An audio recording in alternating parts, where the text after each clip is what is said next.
Bismillahirrahmanirrahim. Assalamualaikum warahmatullahi wabarakatuh.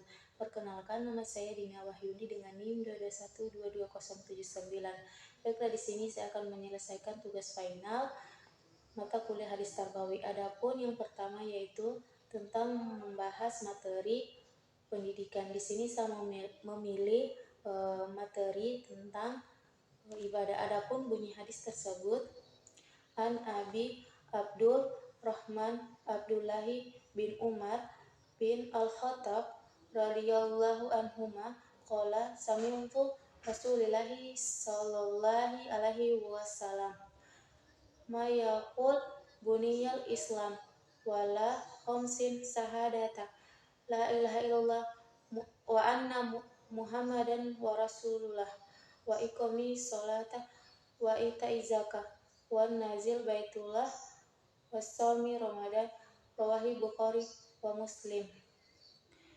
Dari Abu Rahman Abdullah bin Umar Al-Khattab radhiyallahu anhuma, ia berkata bahwa ia mendengar Rasulullah sallallahu alaihi wasallam bersabda, Islam dibangun di atas 5 perkara: bersaksi bahwa tidak ada yang berhak disembah melainkan Allah dan Muhammad adalah utusan Allah, menunaikan salat, menunaikan zakat, menunaikan haji ke Baitullah, dan berpuasa Ramadan.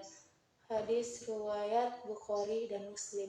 Penjelasan hadis: ada beberapa kewajiban harus dilakukan atau dilaksanakan oleh para muslim. Yang pertama yaitu bersaksi bahwa tidak ada yang berhak disembah kecuali Allah Subhanahu wa ta'ala. Di dalam kalimat ini ada bentuk ketauhidan atau mengesahkan Allah dan bersaksi bahwa Muhammad adalah utusan Allah.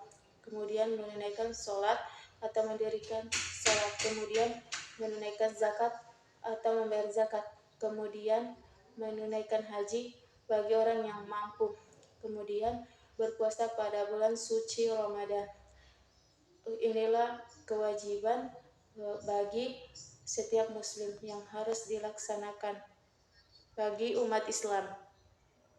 Adapun hadis kedua tentang evaluasi pendidikan, bunyi hadis tersebut, An Abi Hurairah radhiyallahu anhu qala Rasulillahi sallallahu alaihi wasallam ma yaqul innallaha la yanzuru illa ajsamikum walaila suwarikum walakin yanzuru ila qulubikum wa amalikum, rawahu Muslim.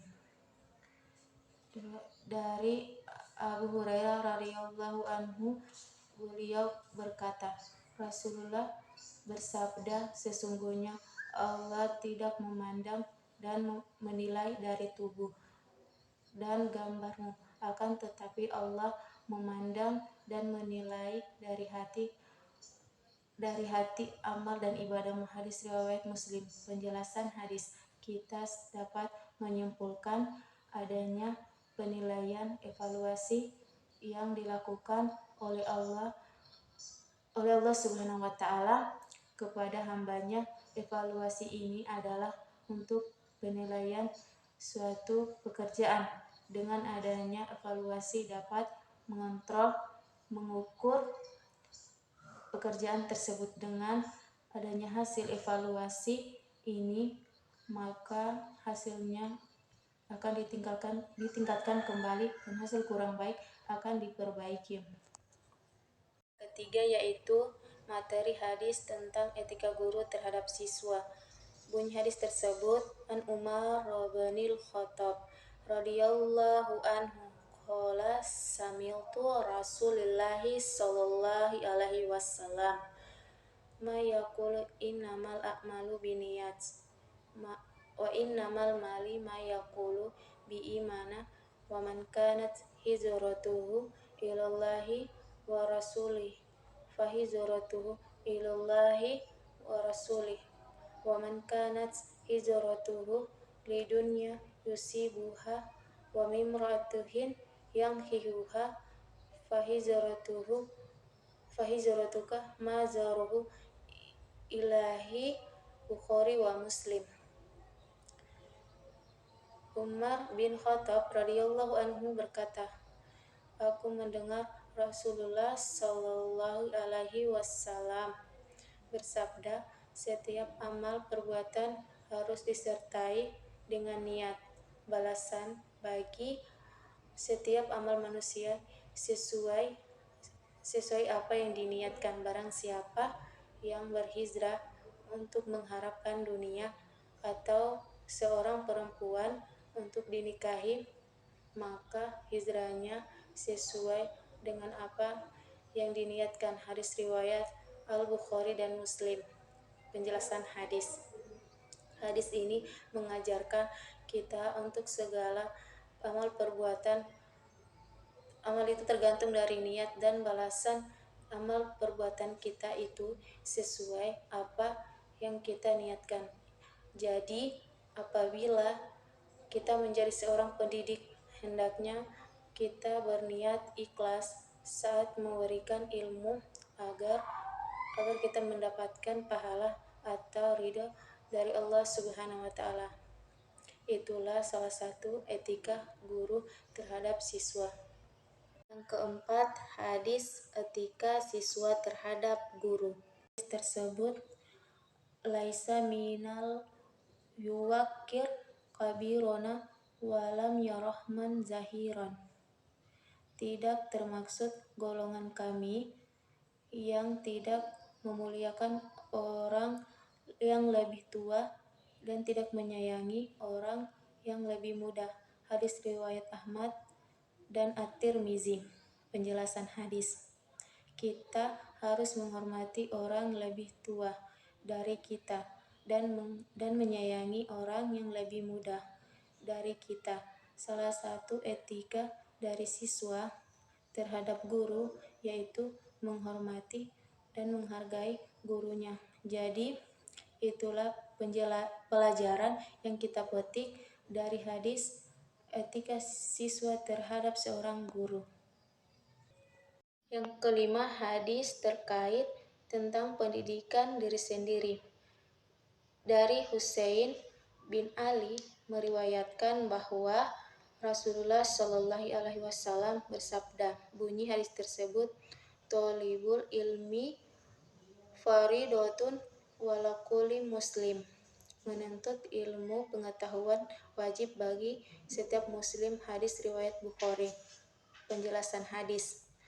Di atas hadis kita dapat ambil hikmahnya, mengambil pelajaran bahwa hukum menuntut ilmu adalah wajib bagi setiap muslim, perempuan ataupun laki-laki. Timbullah pertanyaan, mengapa Rasulullah Shallallahu alaihi wasallam menekankan untuk menuntut ilmu?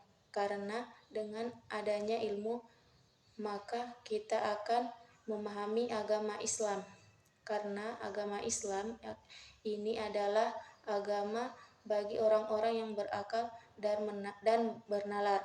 Kita memahami ilmu pengetahuan kita, mengetahui benar dan mengetahui yang buruk.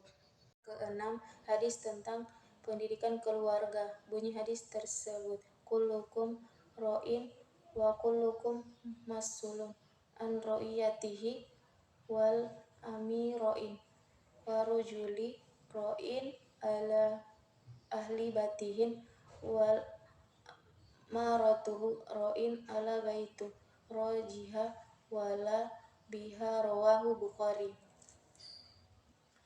Kamu sekalian adalah pemimpin dan kamu sekalian bertanggung jawab atas orang yang dipimpinnya.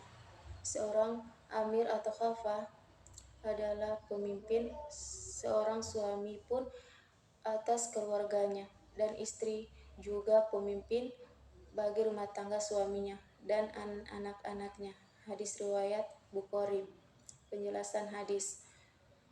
Kita dapat mengambil pelajaran suami harus memiliki kesolehan, yaitu terus menuntut ilmu dan mempelajarinya, serta mengamalkannya dan melaksanakan perintah-perintah Allah Subhanahu wa Ta'ala dan menjauhi larangannya. Kemudian memerintahkan kepada istrinya agar melakukan hal serupa, dan kemudian akan dicontoh oleh anak-anaknya, karena hakikatnya anak-anak akan mencontoh hal baik di sekitarnya. Lebih dan kurangnya mohon dimaafkan. Dun wal kolami wa ma yasturun. Wassalamualaikum warahmatullahi wabarakatuh.